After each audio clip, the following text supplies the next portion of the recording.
Niining panahon nga ang putling ebanghelyo gihagit sa mga hiwi nga pagtulunan. Kinahanglang mubarog ang mga tinuna ni Kristo sa pagpakigbisog sa paglaban sa pagtuo nga makausa ug alang sa tanang panahong gihatag sa Dios ngadto sa iyang katawhan. Mao'y hinungdan nga namugna kining tulumanon ang putling ebanghelyo.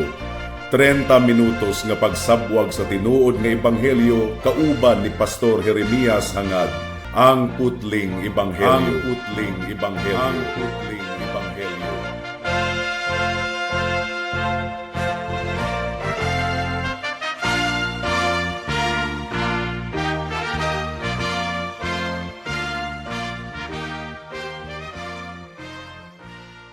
Special greetings sa tanang mga regular nga tigpaminawan sa atong panagsibya dinhi sa kahanginan ug espesyal usab nga pagpanimbaya sa akong 97 years old nga lolo nga si Isabelo Lauri Sr. ug sa akong 74 years old nga nanay nga si Nanay Kunsing nga naminaw karon.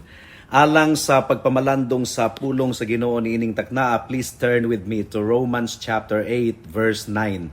Ang giingon dinhi: apan kamo wala na diha sa unod, kundili anaa na diha sa espiritu. Kung tinuod gayod nga ang espiritu sa Dios nagpuyo diha kaninyo. Si bisan kinsa nga wala kaniya ang espiritu ni Kristo, dili iya kaniya. May the Lord bless the proclamation of His word at this moment. Review una kita mga kaigsuunan. Gitapos ni Pablo ang bersikulo 8 nga atong gipamalandungan ni adtong miaging semana, pinaagi sa pagpamulong sa makalilisang kaayo nga mga pamulong. Ang iyang giingon, ang mga tawo nga anaa diha sa unod dili gayod makapahimuot or dili gayod makapalipay sa Ginoo. Sa tinuod lang wala gayoy mabuhat ang dili magtutuo, ang makasasala nga makapahimuot ug makapalipay sa Ginoo. Sa atong pagsulod karon sa bersikulo 9, naghatag si Pablo og kalainan nga magsilbi kining paghupay alang sa tinuod nga Kristohanon.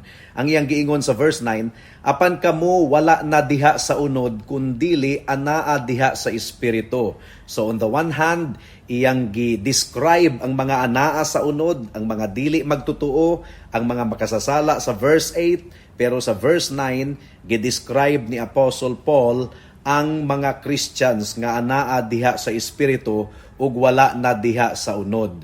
Apan, gisugdan ni Pablo ang verse 9, pinaagi sa pulong nga apan, but nagpakita gayud kini og dako kaayong kalainan. Ang dili magtutuo nagkinabuhi sumala lang diha sa unod, siya buhi apan patay na daan.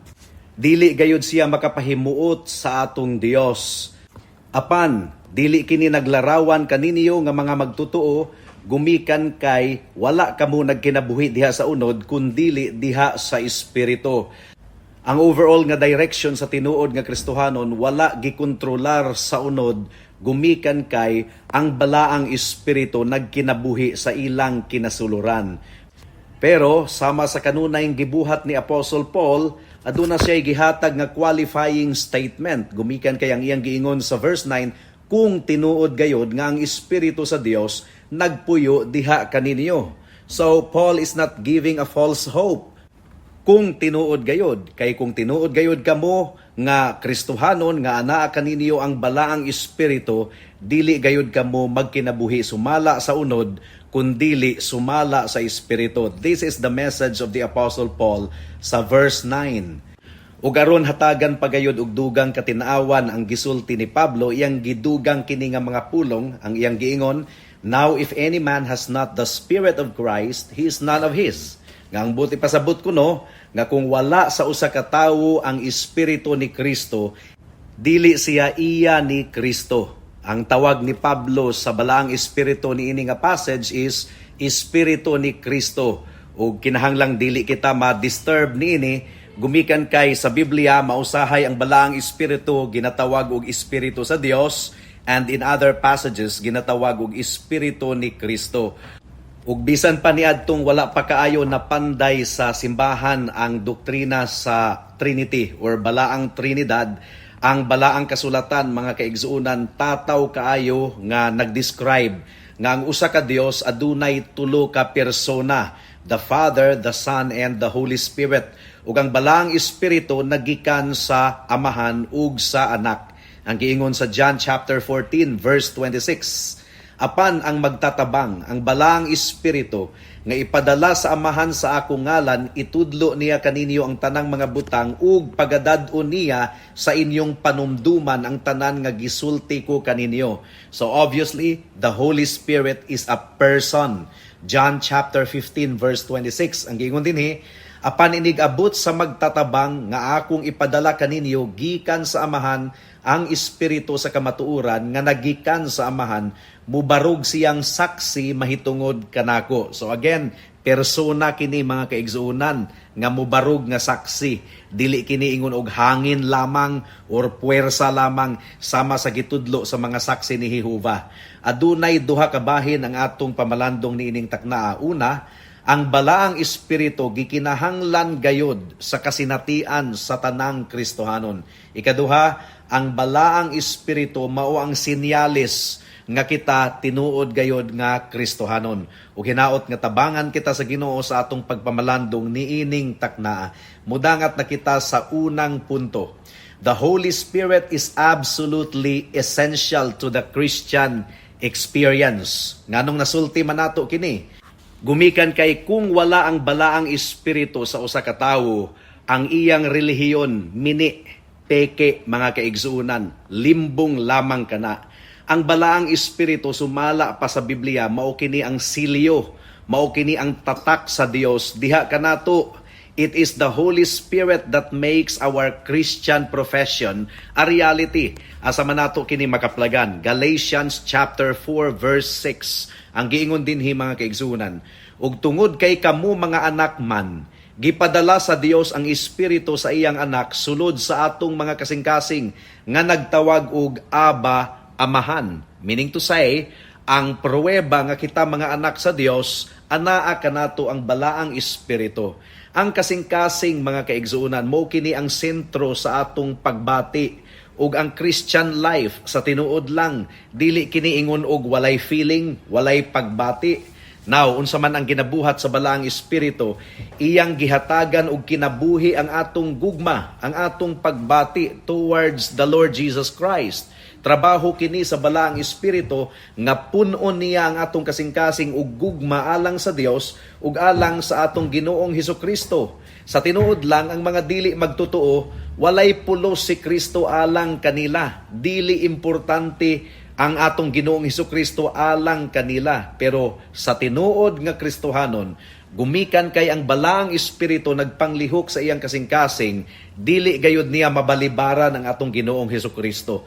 Tamis gayud kaayo alang kaniya ang atong Ginoong Hesukristo, mga kaigsuunan. So, the question is, kumusta ang imong pagbati alang sa atong Ginoong Hesukristo? Ang gipanglihukan sa balaang espiritu sa ilang kasing-kasing, inigawit niya og alawiton alang sa Dios, tamis kaayo kini alang kaniya. Ang pagsimba sa Dios pinaagi kang Kristo, tamis kaayo alang kaniya. Ug ang balaang pulong, ang Biblia, tamis kaayo alang sa usa ka tinuod nga Kristohanon. Gumikan kay pinaagi sa pulong sa Ginoo, mailhan pagayod nato og dugang ang atong Ginoong Hesukristo. And it is the work of the Holy Spirit nga mulihok sa atong kasing-kasing aron kita makabaton og dugang pagayod nga gugma alang sa atong Ginoong Hesukristo. Ang presensya sa balaang espiritu sa atong kinabuhi labaw pa kana kaysa academic presence. Now, daghan kayo og mga terminolohiya nga gihatag sa Biblia aron ilarawan kanato ang pagpuyo sa balaang espiritu sa tinuod nga Kristohanon. Una, there is the baptism of the Holy Spirit. Diin ang usa ka magtotoo gisumpay ngadto sa lawas sa atong Ginoong Hesukristo.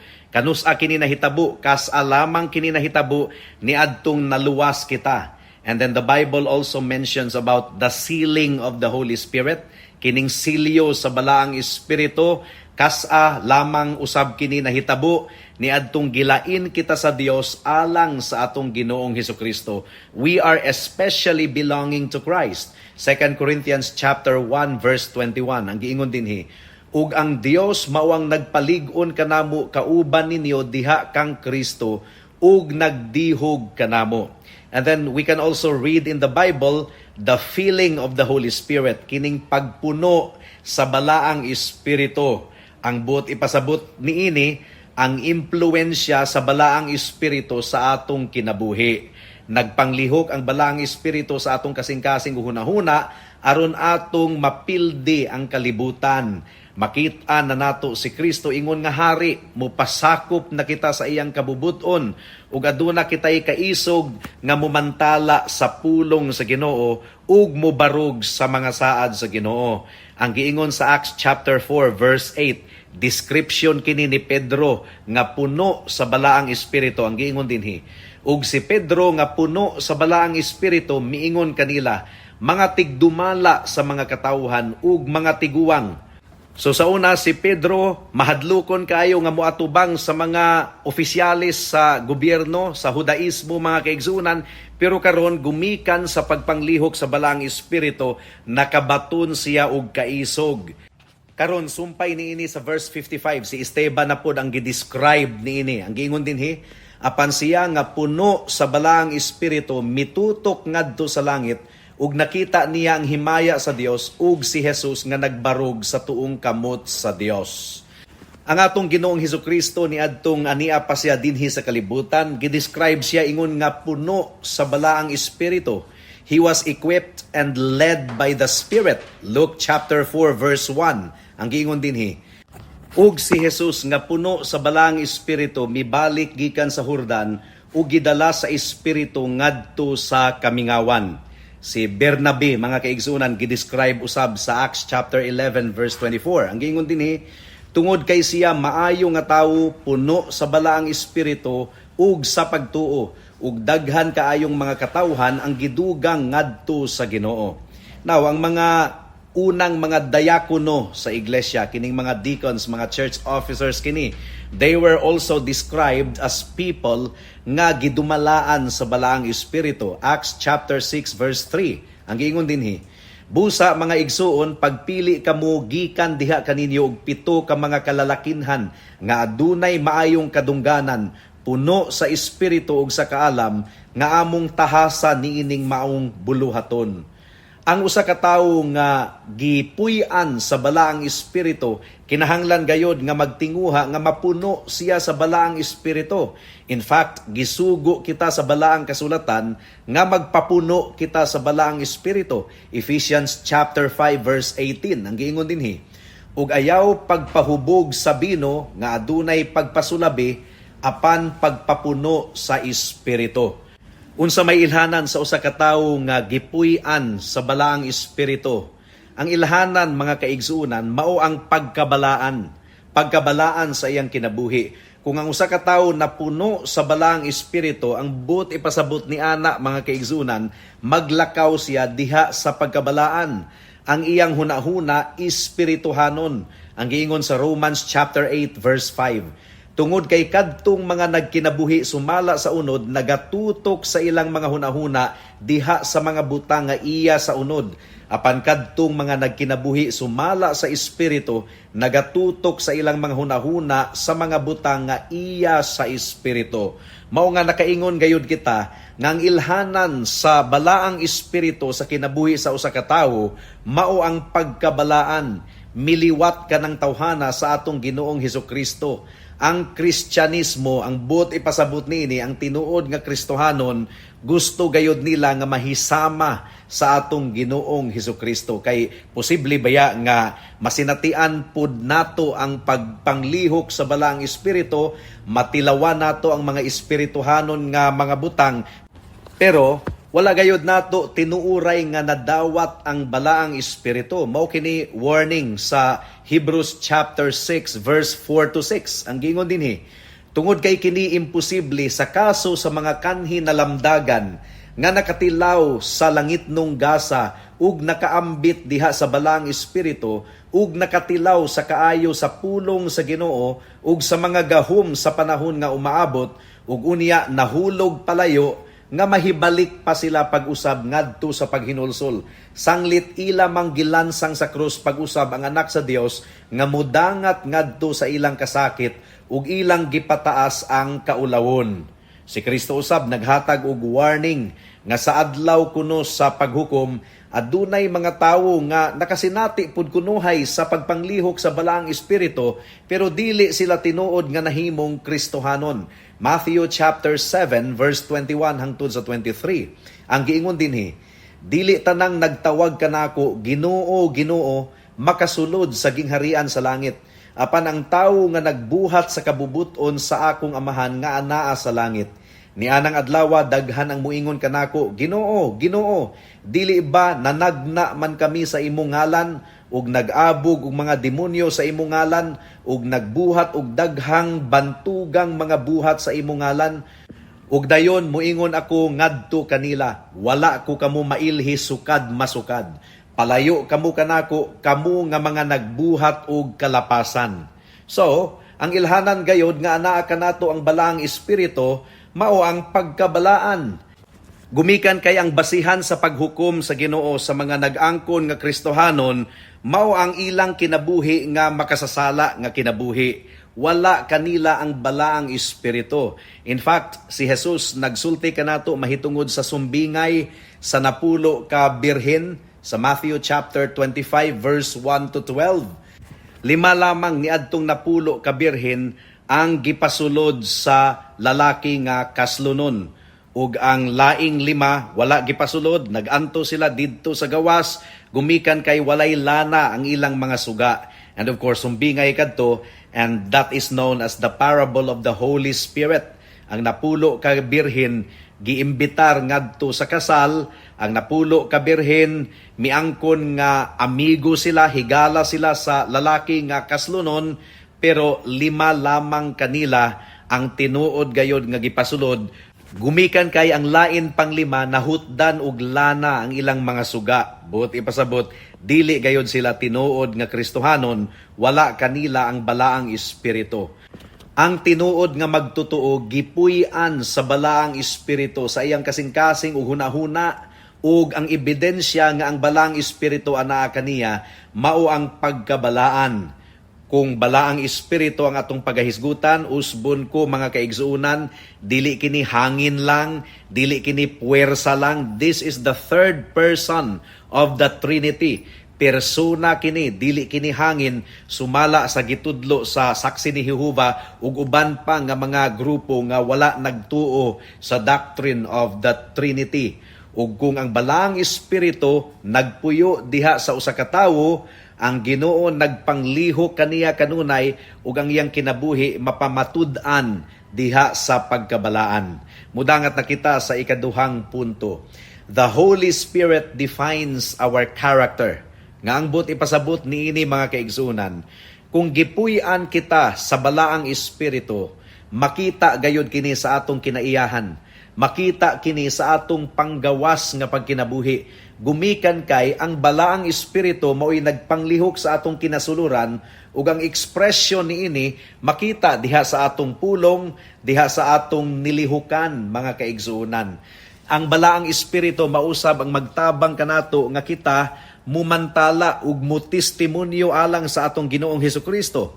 1 Corinthians chapter 12 verse 3 ang giingon dinhi, busa, buot kong masabtan ninyo nga walay tawo nga nagsulti diha sa Espiritu sa Dios nga makaingon og tinunglo si Jesus. Ug walay tawo nga makaingon og si Jesus Dios, gawas lamang kung siya anaa diha sa balaang Espiritu. So, the Holy Spirit's role in our lives is to help us testify about the Lord Jesus Christ. Ang balaang espiritu mao ang mukumbinsi kanato mahitungod sa atong sala.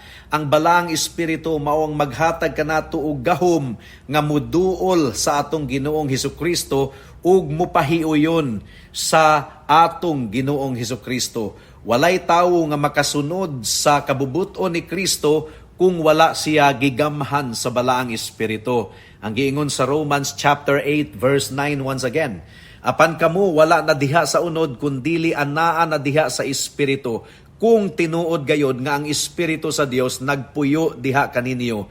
Si bisan kinsa nga wala kaniya ang espiritu ni Kristo, dili iya kaniya. Sa tinuod lang, walay makapangalagad ni Kristo Gawas lamang kung gigamhan siya sa balaang espiritu. Ang atong mga gasa gikan sa balaang espiritu. 1 Corinthians chapter 12 verse 11 ang giingon dinhi, kining tanan gigamhan sa usa ug susama ra nga espiritu nga nagpahat ngadto sa matag usa sumala sa iyang kabubuton, ug kini nga mga gasa magamit nato kini sa pagpangalagad sa Dios. Wala po'y tawo nga makapadayon diha sa atong Ginoong Hesukristo or makadepensa sa atong pagtuo sa mga musupak niini except nga ang balaang espiritu nagpangliho kaniya. 2 Timothy chapter 1 verse 14 ang giingon dinhi, pinaagi sa balaang espiritu nga nagpuyo sa atong kinasuluran, bantayi ang maayong deposito nga gisalig nga naha kaninyo. But masabot, barugi ang pagtuo, bantayi, labani kini, gikan sa tanang mga musupak. Walay tawo usab nga makahigugma sa atong Ginoong Hesukristo except nga gipanglihukan siya sa balaang espiritu. Romans chapter 5 verse 5 ang giingon dinhi, ug ang paglaom dili mubutang kanato ngadto sa kaulawon. Tungod kay ang gugma sa Dios gibubu na dinhi sa atong mga kasing-kasing pinaagi sa balaang espiritu nga gihatag ngari kanato. Ang buot ipasabot ni Pablo sa Romans 8:9 sa atong teksto is that the Holy Spirit is the agent of sanctification. Ang balaang espiritu mao ang nagpanglihok aron kita mahimong balaan. Verse 9 once again mga kaigsunan, apan kamo wala na diha sa unod kundili anaa na diha sa espiritu, kung tinuod gayod nga ang espiritu sa Dios nagpuyo diha kaninyo. Si bisan kinsa nga wala kaniya ang espiritu ni Kristo, dili iya kaniya.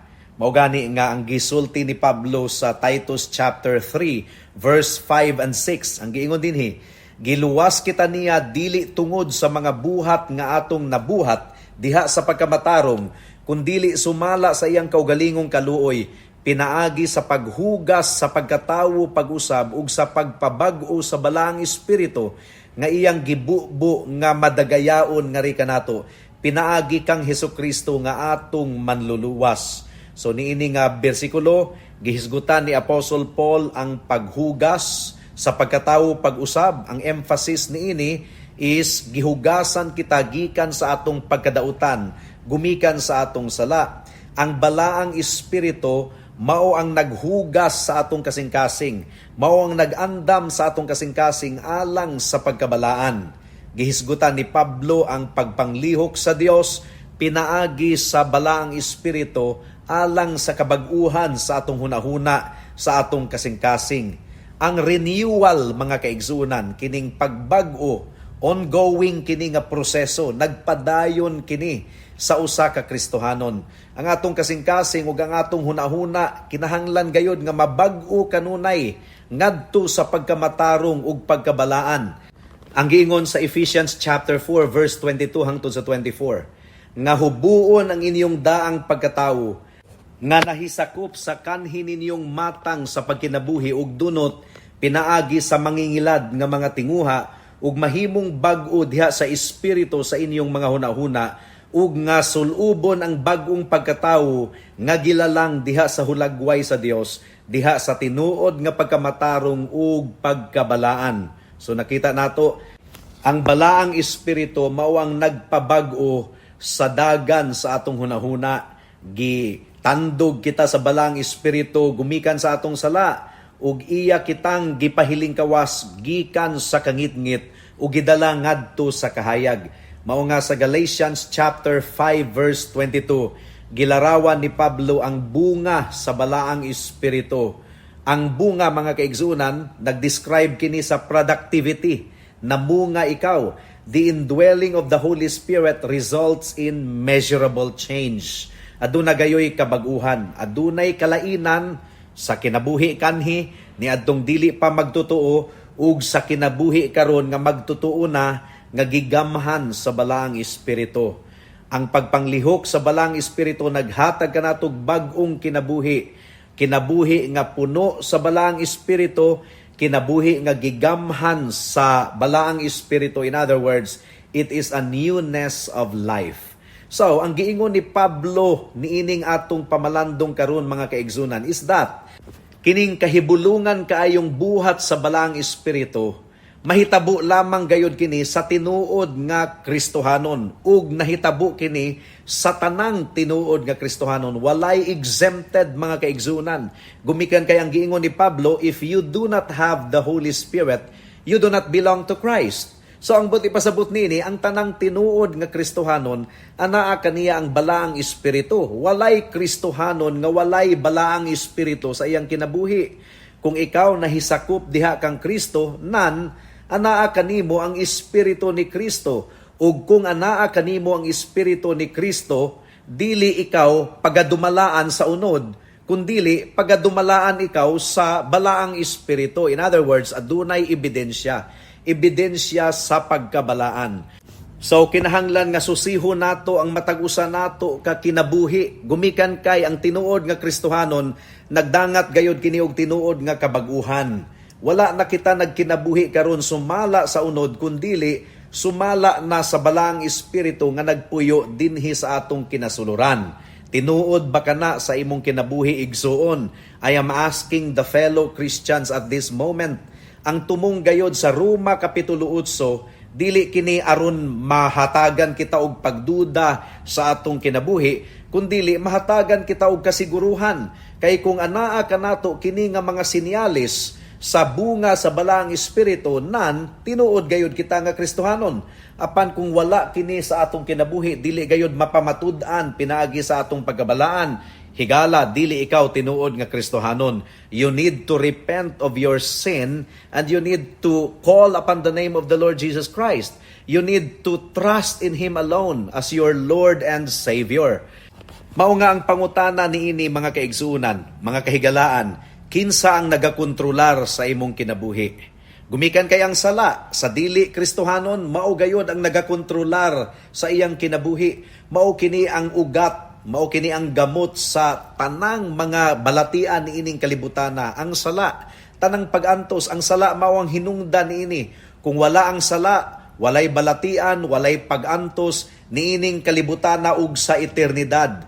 Pero bisan pa ang sala mga kaigsuunan, nga gamot or ugat sa tanang mga balatian, dili ta makaingon nga wala kini tambal. Aduna gayud kini tambal.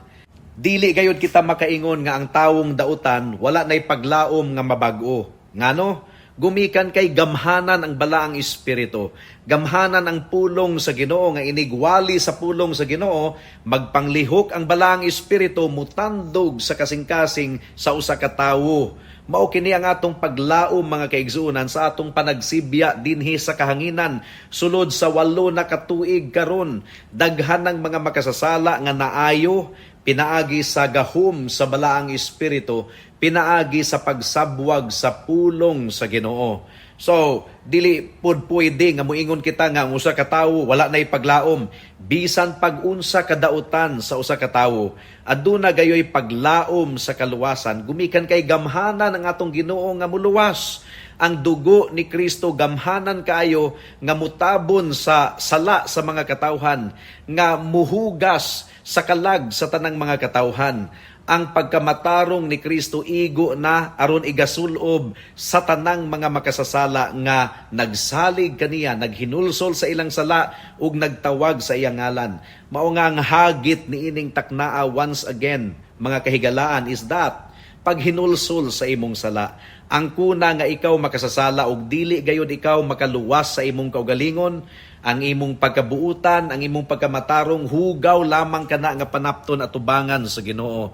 Ug tawag kang Kristo, saligi ang pagkamatarong ni Kristo, saligi ang iyang dugo nga igo na, nga mahimong basihan, nga mahugasan ang tanan nimong mga sala, past, present, and future. It's the blood and righteousness of Jesus Christ, mga kaigsuunan. Ayaw na paglangan-langan. Ang imbitasyon, klaro kayo sa nga tanan.